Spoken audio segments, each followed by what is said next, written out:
En un mundo interconectado, la salud dejó de ser un asunto individual para convertirse en un tema de seguridad pública y responsabilidad compartida.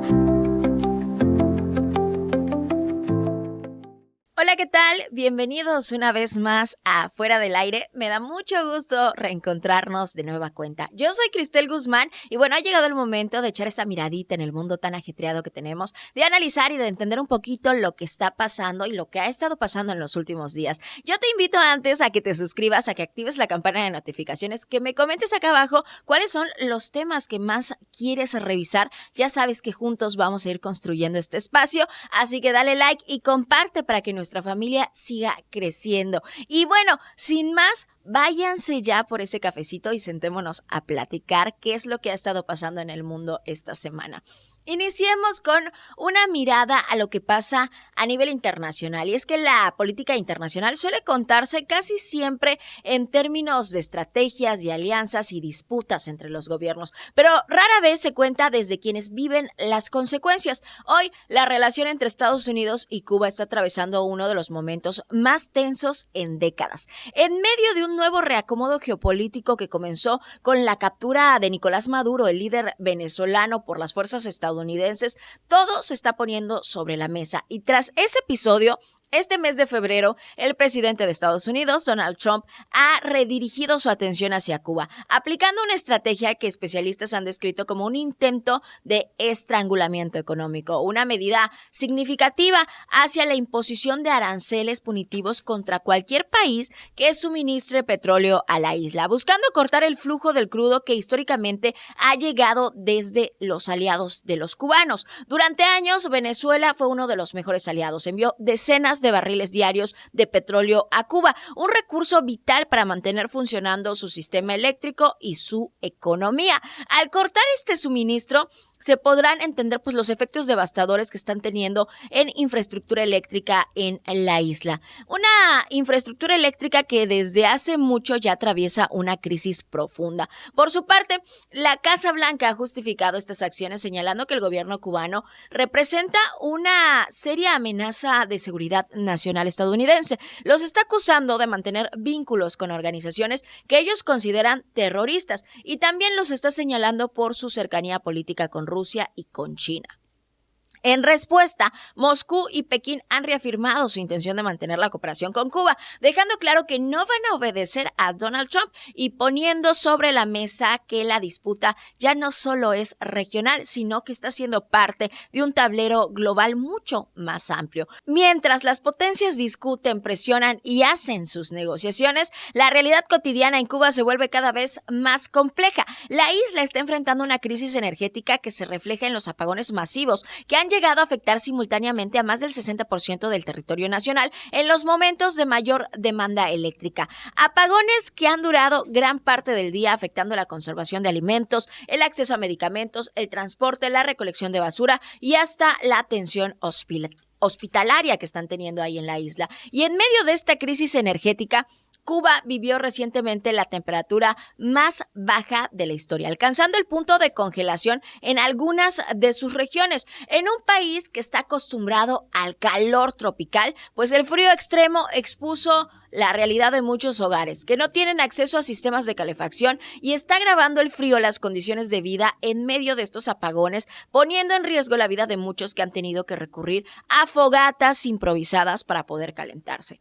Este escenario deja una lectura que pocas veces aparece en los discursos oficiales. Mientras las élites políticas negocian poder, sanciones y alianzas estratégicas, quienes terminan pagando el costo son los ciudadanos comunes. Lo que pasa es que ellos están teniendo sobre los hombros el peso de estas decisiones. Pasan noches enteras sin electricidad, pierden alimentos, no pueden conservar medicamentos y se enfrentan literalmente al frío sin recursos. La historia de las tensiones entre Estados Unidos y Cuba no es nueva, pero el contexto actual muestra cómo estos conflictos geopolíticos del siglo XXI siguen repitiendo un patrón antiguo. Las decisiones se toman en las cúpulas, pero las consecuencias se viven en los hogares. Y ya que estamos hablando del mundo, vámonos hasta América Latina, porque la seguridad se ha convertido en un nuevo terreno donde se disputan votos, legitimidad y poder. Lo que comenzó como una política de mano dura contra las pandillas en El Salvador,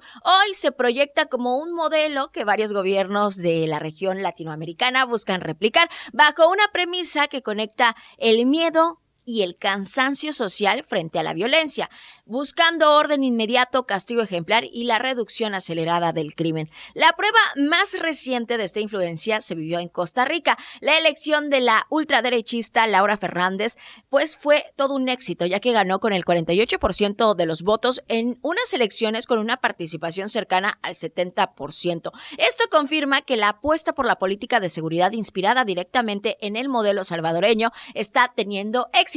Fernández, de apenas 39 años, llegó al poder con una promesa clara: aplicar las medidas similares a las que implementa Bukele, incluyendo la construcción de megacárceles y reformas estructurales en el sistema judicial. La influencia de este llamado modelo Bukele no se limita solamente a este país. En Ecuador, el presidente Daniel Noboa está impulsando también una estrategia penitenciaria similar con la construcción de cárceles de máxima seguridad. Ya tienen la prisión El Encuentro, una cárcel que ha sido diseñada para albergar internos considerados de alta peligrosidad. La apuesta busca contener el avance del crimen organizado, una problemática que ha desbordado el sistema penitenciario ecuatoriano durante los últimos años. Sin embargo, la realidad carcelaria de Ecuador expone las limitaciones de trasladar modelos sin atender contextos estructurales. Más de 600 presos han muerto en episodios de violencia intracarcelaria en los últimos años, lo que revela que el control del sistema penitenciario sigue siendo frágil. Analistas advierten que la corrupción interna, el ingreso de armas y la falta de infraestructura continúan siendo los factores que están alimentando el problema en Ecuador. Este fenómeno abre el debate profundo en Latinoamérica. La seguridad es sin duda uno de los pilares fundamentales de cualquier nación. Sin seguridad no hay desarrollo, ni inversión, ni estabilidad social. Pero también existe una pregunta incómoda que cada vez toma más fuerza. ¿Se puede tener seguridad y esta seguridad se puede sostener si se sacrifican los derechos humanos? El modelo salvadoreño ha sido celebrado por reducir drásticamente los índices de homicidios, pero también ha sido altamente cuestionado por las detenciones masivas, las restricciones a las libertades civiles y denuncias de abusos institucionales, con una paradoja bastante amplia de no respetar los derechos humanos. América Latina hoy vive con sociedades exigentes en materia de seguridad. Quieren seguridad inmediata frente a estados que buscan soluciones rápidas. Muchas veces están al límite de los marcos democráticos estas soluciones. La popularidad del modelo Bukele no solo habla del éxito de una estrategia de seguridad, también habla sobre todo del nivel de desesperación social que se tiene frente a la violencia que se vive en Latinoamérica. Cuando el miedo domina la vida cotidiana, las sociedades suelen estar dispuestas a ceder las libertades a cambio de tener orden. La historia ha demostrado que ese intercambio puede ser efectivo a corto plazo, pero complejo a largo plazo. Hoy, América Latina parece debatirse entre dos urgencias legítimas: vivir sin miedo y vivir con derechos. Encontrar el equilibrio entre ambas sigue siendo uno de los mayores desafíos políticos del siglo XXI en la región, porque al final la pregunta no solo es quién controla el crimen, sino qué tipo de sociedad se está construyendo cuando se combate a la violencia y cuando este combate redefine los límites del poder. Y bueno, mientras hablamos de los espacios donde hoy se disputa el poder, la verdad y la influencia global, también es momento de hablar que este poder no solo se discute en los parlamentos ni en los campos de batalla, sino también en las pantallas. Y precisamente ahí es donde se abre uno de los debates más complejos del siglo XXI. ¿Hasta dónde debe llegar la libertad digital y dónde comienza la responsabilidad social? España acaba de colocarse en el centro de la discusión, y es que el presidente Pedro Sánchez anunció que su gobierno prohibirá el acceso a redes sociales a menores de 16 años, una medida que está buscando frenar el impacto de la desinformación y el discurso de odio que se tiene en redes sociales y también los riesgos psicológicos asociados al consumo digital en edades tempranas. La decisión no está llegando sola, forma parte de un paquete más amplio que pretende cambiar las reglas del juego en el ecosistema digital. El gobierno español plantea responsabilizar legalmente a los directivos de las plataformas por los delitos que se cometan dentro de las plataformas y tipificar como crimen la manipulación de los algoritmos que amplifiquen el contenido ilegal y creen un sistema capaz de rastrear lo que han denominado las huellas de odio y polarización. Más allá del alcance jurídico, la medida está reflejando una lectura política muy profunda. Los estados están comenzando a reconocer que han perdido la capacidad de control frente a las empresas tecnológicas cuyo poder económico y social está superando muchísimo a los gobiernos. El propio Sánchez ha reconocido y ha señalado que las redes sociales se han convertido en una especie de territorio sin reglas, donde la desinformación y la violencia digital circulan con mayor rapidez que la verdad. España no está sola en esta cruzada. El país se sumó a la llamada coalición de los dispuestos digitales, integrada por varias naciones europeas que buscan coordinar regulaciones más estrictas contra grandes plataformas tecnológicas. El objetivo es claro. Buscan evitar que cada país se enfrente solo a corporaciones globales con capacidad de influir en procesos electorales, narrativas sociales e incluso en conflictos políticos. Pero como ocurre con casi cualquier intento de regulación digital, la medida ha encendido otro debate. El empresario y dueño de la red social X, Elon Musk, reaccionó con dureza contra este anuncio. Está calificando al presidente de España como autoritario y lo acusa de traicionar la libertad de expresión. Sus declaraciones reflejan la tensión que atraviesa hoy el mundo tecnológico. Para algunos, regular plataformas es proteger a la sociedad. Para otros es abrir la puerta a la censura. La discusión va mucho más allá de España, ya que plantea preguntas que atraviesan a toda la sociedad global. ¿Puede una democracia permitir que menores naveguen en entornos digitales diseñados para captar la atención sin límites? ¿Debe el Estado intervenir para proteger a las infancias? ¿O esto representa una invasión a la libertad individual que tienen los infantes? ¿Quién debe decidir qué contenido es dañino y qué contenido es libertad de expresión? Bueno, diversos estudios han vinculado el uso intensivo de redes sociales en adolescentes con problemas de ansiedad, depresión y la exposición a la violencia digital. Pero también es cierto que las redes se han convertido en espacios de socialización, en espacios de información y de construcción de identidad para millones de jóvenes. Ahí radica la complejidad del tema. No se trata solo de prohibir o permitir, se trata de entender que el mundo digital ya no es un espacio paralelo a la vida real, sino es una extensión directa de lo que vivimos hoy en día. Y cuando los algoritmos influyen en las emociones, opiniones, políticas y percepciones sociales, el debate deja de ser tecnológico para convertirse en profundamente humano. Hoy, el intento de España por regular el acceso a menores a redes sociales podría marcar el inicio de una tendencia a nivel mundial. O también podría abrir una discusión aún más polarizada sobre los límites del poder estatal frente a las libertades digitales, porque al final la pregunta no es solo quién controla las redes sociales, sino quién protege a quienes crecen dentro de las redes sociales. Y en un mundo que se prepara para celebrar el deporte, la tecnología y el espectáculo global, también hay que regresar a nuestro país y la salud pública vuelve a recordarnos que la historia no siempre avanza en línea recta. Mientras México se está listando para recibir a miles de visitantes durante el Mundial 2026, una amenaza que muchos creían superada ha regresado: el sarampión. Ante el incremento de los contagios en distintas regiones del país, se ha dado a conocer por autoridades mexicanas que se está analizando solicitar a la Secretaría de Relaciones Exteriores que los turistas extranjeros que visiten la capital con motivo precisamente del Mundial acrediten que tienen vacunación contra el sarampión, contra esta enfermedad viral.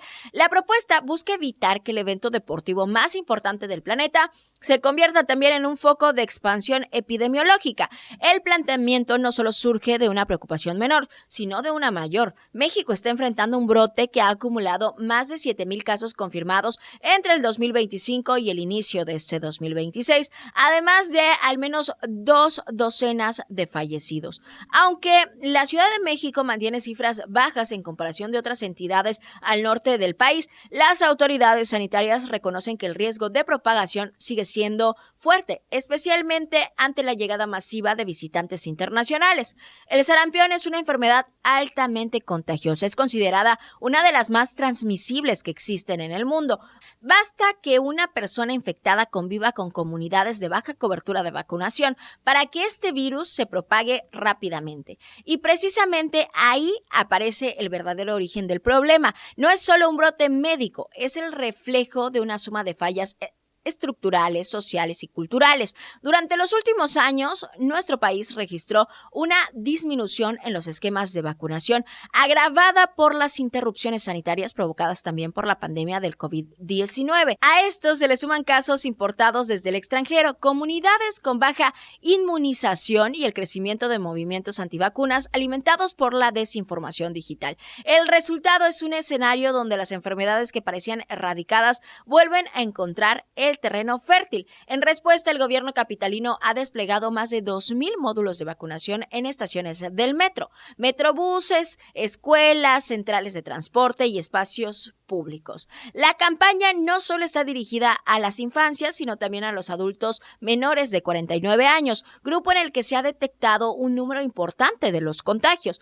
Pero la discusión que abre esta posible medida trasciende el ámbito sanitario. Está obligando a preguntarnos hasta dónde deben llegar los estados, el gobierno, para proteger la salud colectiva en un contexto globalizado donde los eventos masivos representan oportunidades económicas, pero también riesgos epidemiológicos. Exigir certificados de vacunación a los turistas podría parecer restrictivo para algunos sectores, pero también refleja una realidad cada vez más evidente. En un mundo interconectado, la salud dejó de ser un asunto individual para convertirse en un tema de seguridad pública y responsabilidad compartida. El regreso del sarampión también deja una lección incómoda. Durante décadas, las vacunas fueron consideradas uno de los mayores logros de la ciencia moderna, capaces de erradicar enfermedades que durante siglos causaron millones de muertes. Hoy, la desinformación y la desconfianza han logrado algo que parecía imposible, que un virus de los más antiguos regresen a las sociedades que están tecnológicamente avanzadas. México está enfrentando ahora el reto de equilibrar dos realidades: abrir sus puertas al mundo como sede del evento deportivo más importante del planeta y al mismo tiempo proteger la salud de su población. Una ecuación compleja que pone sobre la mesa una verdad simple pero poderosa. Ningún espectáculo, por tan grande que sea, puede estar por encima del bienestar de una nación, porque cuando la prevención falla, la historia suele repetirse, y en salud pública, repetir errores siempre cuesta demasiado caro. Y ya que hablamos de la capital del país, la Ciudad de México, donde la seguridad se mide tanto en cifras como en sensaciones, también se abrió un reciente debate que toca uno de los nervios más sensibles de la vida pública: el papel que tenemos los medios de comunicación frente a la violencia. Y es que la jefa de la Ciudad de México, Clara Brugada, propuso generar un acuerdo con los medios de comunicación para que le bajen a la nota roja. Está argumentando que la cobertura excesiva de los hechos violentos está elevando la percepción de inseguridad entre los pobladores, aun cuando las estadísticas oficiales reportan una disminución en estos delitos. Según la mandataria, más del 60% de los ciudadanos se informan sobre temas de seguridad a través de la televisión y considera que el enfoque mediático está influyendo directamente en cómo la gente percibe el entorno donde viven. En su planteamiento, la cobertura constante de la violencia, de series policíacas y de contenido sensacionalista está generando miedo, una sensación que no siempre coincide con los datos oficiales que el gobierno quiere demostrar. El debate surge y es profundo, pero también es necesario, porque es cierto que la forma en la que se comunica la violencia puede llegar a amplificar emociones colectivas. El morbo vende, atrae audiencia y genera impacto inmediato. Y en muchos casos, la nota roja termina construyendo una narrativa donde el peligro parece omnipresente, aunque las estadísticas, según el gobierno, indiquen lo contrario. Pero también hay una pregunta incómoda que atraviesa la democracia y la libertad de expresión. ¿Deben los medios reducir la cobertura de la violencia solo para mejorar la percepción social? ¿O le corresponde a las autoridades garantizar los resultados reales de que pues esta realidad coincida con la percepción y la experiencia cotidiana de la ciudadanía?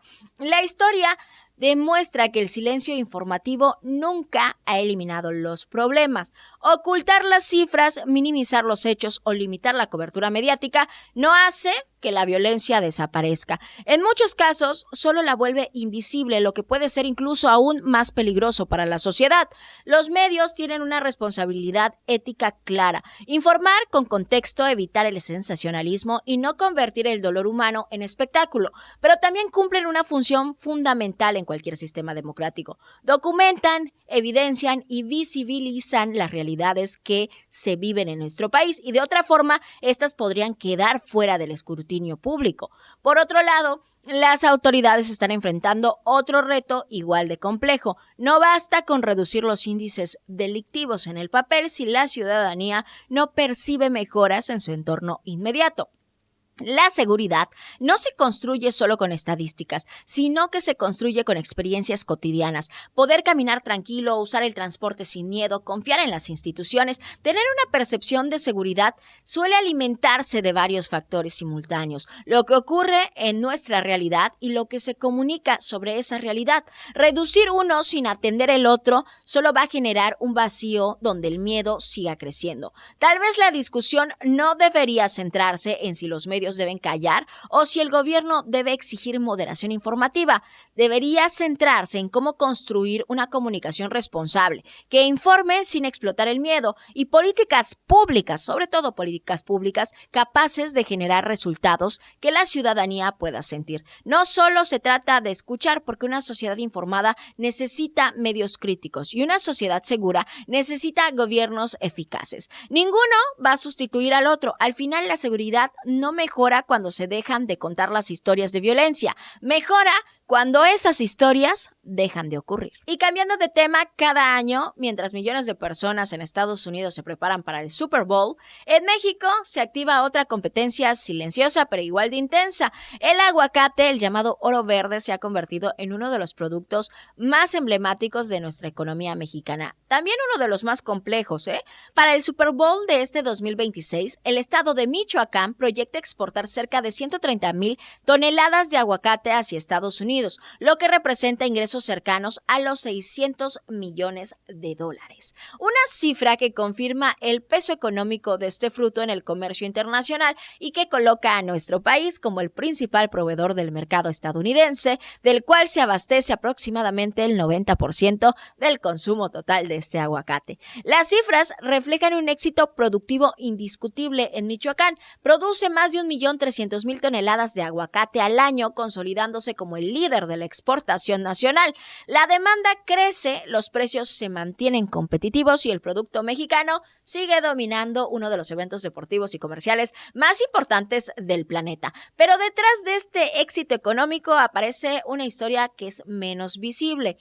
Una historia donde el crecimiento del mercado también ha atraído el interés del crimen organizado. Algo peligroso, De acuerdo con la Alianza Nacional de Pequeños Comerciantes, la cadena productiva del aguacate está enfrentando extorsiones que representan entre el 3 y el 5% del valor de este producto en el mercado. Puede parecer un porcentaje menor, pero cuando se traduce a cifras reales dentro de una industria que mueve cientos de millones de dólares, se convierte en un flujo económico gigantesco que refleja un tema que está financiando las redes criminales. La presión no solo recae sobre los productores, afecta a transportistas, está afectando a empacadores, a distribuidores, a comercializadores y un sinfín de esta cadena productiva. Es un fenómeno sistemático que, según organismos empresariales, se ha convertido en un costo casi estructural dentro de la agroindustria del aguacate.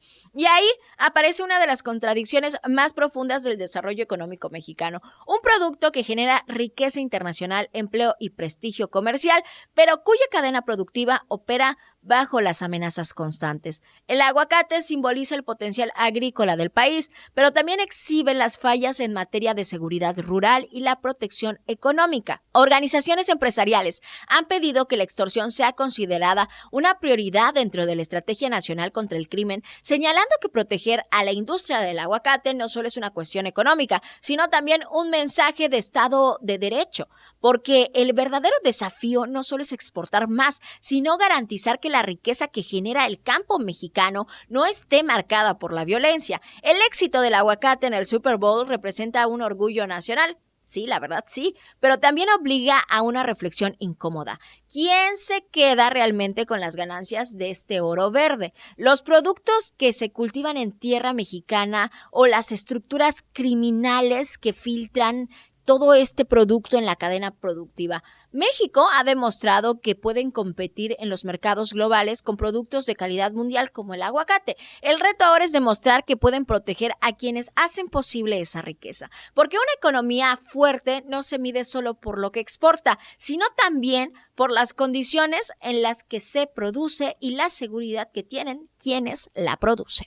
Y ya que estamos hablando del campo mexicano, hay que hablar también de las plagas que lo afectan. Normalmente cuando pensamos en estas plagas, pensamos en pérdidas económicas, en el ganado enfermo o en los riesgos de la producción alimentaria. Pero hay amenazas que van más allá del sector agropecuario y comienzan a tocar el equilibrio ecológico del ecosistema. Una de ellas es el avance del gusano barrenador de ganado, una plaga que hoy enciende las alertas sanitarias y ambientales, particularmente en el sureste del país y de manera especial aquí, en nuestro Yucatán. El gusano barrenador del ganado está provocando, distintas pérdidas. Hay que recordar que son larvas de la mosca que se alimentan del tejido vivo a través de las heridas abiertas de los animales y esto ha causado un impacto porque se ha concentrado en el ganado bovino. Pero en los últimos meses, los especialistas han detectado un fenómeno bastante preocupante: la expansión de esta plaga hacia especies de vida silvestre. Datos del Servicio Nacional de Sanidad, Inocuidad y Calidad Agroalimentaria ya señalaron que actualmente existen más de 800 casos activos en animales, con miles de registros acumulados. Aunque la mayoría corresponde a ganado, la presencia de este gusano barrenador en fauna silvestre ha comenzado a encender los focos rojos entre los biólogos y las autoridades ambientales. Hasta ahora se han documentado afectaciones en aves rapaces, búfalos, palomas, primates y recientemente en ciervos rojos de Yucatán. Y es ahí justamente donde nuestro estado se pone en el centro del problema. El municipio de Sucacap ha registrado los primeros casos confirmados de contagio de gusano barrenador dentro de la especie en el estado. Los reportes indican que las infestaciones se detectaron en la base de las astas de estos ejemplares afectados, lo que obligó a intervenir para su tratamiento y la contención. Aunque el número de animales silvestres infectados aún es bajo,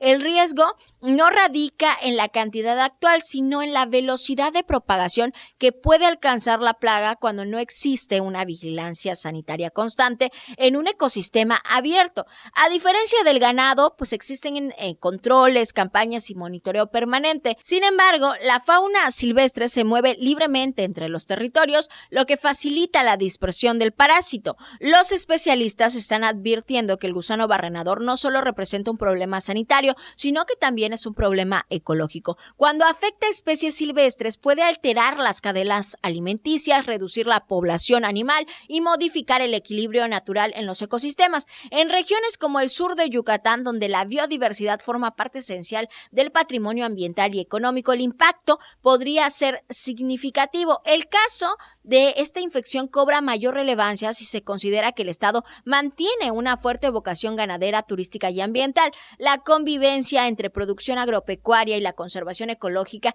exige ahora controles sanitarios cada vez más complejos, donde la coordinación entre autoridades agrícolas, ambientales y municipales resulte fundamental. La presencia del gusano barrenador también deja una enseñanza que se repite en temas ambientales. Las fronteras entre el campo, la selva y las zonas urbanas son cada vez más difusas, más diminutas. El crecimiento territorial, la movilidad animal y el cambio climático están facilitando evitando la aparición de enfermedades que antes se mantenían controladas o aisladas. La experiencia internacional también demuestra que cuando una plaga logra instalarse en la fauna silvestre, su erradicación se vuelve aún más complicada. Por eso la vigilancia temprana, la respuesta rápida y muchas tareas de prevención son las claves para evitar que el problema escale a niveles difíciles de contener. En Yucatán, el registro de casos en vida silvestre no significa una crisis, pero sí es una señal de advertencia, una señal que invita a reforzar la vigilancia sanitaria, la investigación científica y la colaboración entre instituciones y productores de comunidades rurales, porque proteger el ganado es proteger la economía, pero proteger a la fauna silvestre es proteger el equilibrio natural que sostiene la vida de nuestra región. Y cuando este equilibrio se rompe, las consecuencias rara vez se quedan en el monte, sino que terminan alcanzándonos a toda la sociedad. Y ya que estamos hablando de nuestro estado, el crecimiento urbano se ha convertido en uno de los símbolos más visibles del desarrollo económico, pero también en uno de los debates sociales más complejos en los últimos años. La llegada de nuevos habitantes, inversiones inmobiliarias y proyectos turísticos han colocado a la ciudad de Mérida y a distintas regiones del estado en el mapa nacional e internacional. Sin embargo, este mismo fenómeno ha abierto una discusión inevitable: el impacto de la gentrificación y la capacidad del desarrollo urbano para responder a las necesidades reales de la población local. En ese contexto, el gobierno del estado y el gobierno federal ya pusieron en marcha el programa Viviendas para el Bienestar, que contempla la construcción de hasta 70,000 nuevas viviendas en nuestro estado, aquí en Yucatán, con una inversión estimada de 42,000 millones de pesos. La estrategia busca reducir el rezago habitacional y acercar las viviendas dignas a trabajadores que perciben entre 1 y 2 salarios mínimos, uno de los sectores más vulnerables frente al encarecimiento del suelo y al crecimiento inmobiliario que tiene hoy en día nuestro estado. Las primeras viviendas ya comenzaron a entregarse, como ocurrió en el fraccionamiento San Marcos, ahí en Ciudad Sustentable de la ciudad de Mérida, donde el programa representa un avance importante en el reconocimiento de este acceso a las viviendas con derecho social, y esto también está dejando en claro que el desafío es mucho mayor. La construcción de nuevas casas puede ayudar a reducir el déficit habitacional, pero no necesariamente tiene que detener el fenómeno de gentrificación, que se alimenta de los procesos más amplios como la revalorización del suelo y el aumento del costo de vida, así como el desplazamiento progresivo de las comunidades tradicionales hacia las zonas periféricas. En ciudades como la ciudad de Mérida, donde el atractivo turístico y la migración nacional e internacional ha crecido de forma acelerada, el mercado inmobiliario ha comenzado a transformar los barrios históricos, las zonas tradicionales, el aumento en el valor de las propiedades que pueden atraer inversiones y modernizar de manera urbana, pero también están generando tensiones sociales. Cuando los habitantes originarios ya no pueden costear vivir en los espacios que históricamente han ocupado, tenemos un problema. Y ante este escenario, hay un nuevo programa municipal de ordenamiento territorial y de desarrollo urbano que está siendo impulsado por el ayuntamiento y representa un paso relevante. Después de 9 años sin una actualización profunda, el proyecto está buscando establecer una planeación con una visión hacia el 2050, regulando el crecimiento de la ciudad mediante una zonificación más específica que divide la ciudad de Mérida en regiones como norte, centro, sur y una región especial, con reglas diferenciadas para cada una de estas zonas. La propuesta está apostando por construir una ciudad más ordenada, funcional y resiliente, fortaleciendo la red vial, impulsando los servicios integrados y promoviendo el desarrollo de las comisarías como núcleos de la actividad económica y social. Además, está incluyendo la protección de los pueblos originarios, la preservación del patrimonio histórico y la restauración de ecosistemas urbanos, elementos fundamentales para evitar que el crecimiento urbano borre la identidad cultural de la ciudad. Sin embargo, también hay que tener en cuenta que especialistas han advertido que la planeación urbana solo funciona cuando existe una visión integral que articule la vivienda, la movilidad, el desarrollo económico, la cohesión social y muchos factores más. De lo contrario, el crecimiento puede generar desigualdades invisibles que afectan la convivencia y la construcción de nuestra ciudadanía. Uno de los mayores retos que han sido señalados por los académicos es la falta de coordinación entre los distintos niveles de gobierno, la superposición de normas, las competencias competencias y los planes que pueden retrasar proyectos y generar vacíos regulatorios, así como complicar la toma de decisiones estratégicas. La cooperación entre municipios, Estado y Federación no solo es deseable, sino que es indispensable para cualquier tipo de política urbana, para que éstas tengan resultados sostenibles. La gentrificación, por ejemplo, no puede atenderse únicamente desde el mercado inmobiliario o desde la construcción de nuevas viviendas. Requiere políticas públicas que garanticen vivienda accesible en zonas centrales, que promuevan la permanencia de comunidades tradicionales y que integren a jóvenes a sectores que sean para ellos.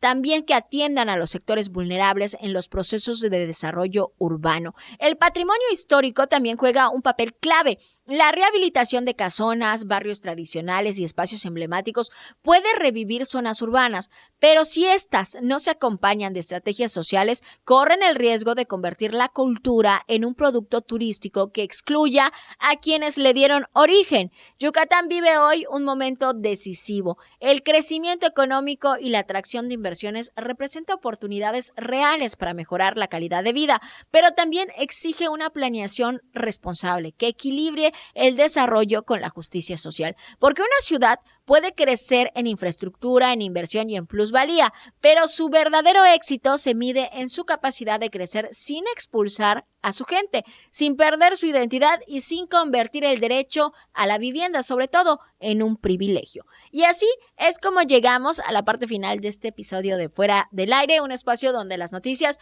no solo se cuentan, sino que también se piensan. Hoy recorrimos un mapa amplio en el mundo, hablamos de tensiones internacionales que nos recuerdan la geopolítica que se juega en los escritorios del poder, las consecuencias que se viven en la cotidianidad, las personas que cargan con esas consecuencias. También analizamos cómo la seguridad se ha convertido en una bandera política en América Latina, donde las sociedades están buscando respuestas rápidas frente al miedo, aunque esto abra debates sobre las libertades y los derechos. También miramos un mundo digital donde el territorio pues ya está construyendo identidades, opiniones y conflictos, y donde cada vez es más urgente discutir quién protege a las nuevas generaciones en un espacio que no siempre tiene reglas claras. Volteamos hacia la salud pública y recordamos que incluso en medio del espectáculo global del deporte, la prevención tiene que seguir siendo una responsabilidad colectiva, porque las crisis sanitarias no distinguen fronteras ni nacionalidades. Reflexionamos también sobre la economía mexicana, donde el orgullo del campo convive con los desafíos estructurales de la inseguridad, y sobre el papel del periodismo en tiempos donde informar implica también equilibrar la verdad, la responsabilidad y la sensibilidad social. Miramos que también nuestras ciudades tienen crecimiento y crecen con cambios y retos que atraen desarrollo cuando no siempre alcanza para todos, porque una ciudad no solo se construye con infraestructura, se construye con identidad, memoria y justicia social. Y por supuesto cerramos observando cómo incluso la naturaleza nos recuerda que todo está conectado. Cuando una plaga afecta el campo o a la vida silvestre, no solo es un problema ambiental, es una advertencia sobre el equilibrio que sostiene nuestra propia existencia. Así que pues bueno, yo soy Cristel Guzmán y recuerden que la información no termina cuando se apaga el micrófono, sino que comienza cuando la pensamos. Nos escuchamos en un próximo episodio de Fuera del Aire. Yo los invito a compartir, darle like, activar la campana de notificaciones, por supuesto a dejarnos sus temas, sugerencias y todo lo que nos quieran compartir. Déjelo aquí abajo. Ya sabe, esto es Fuera del Aire. Nos escuchamos en un próximo episodio. Hasta entonces.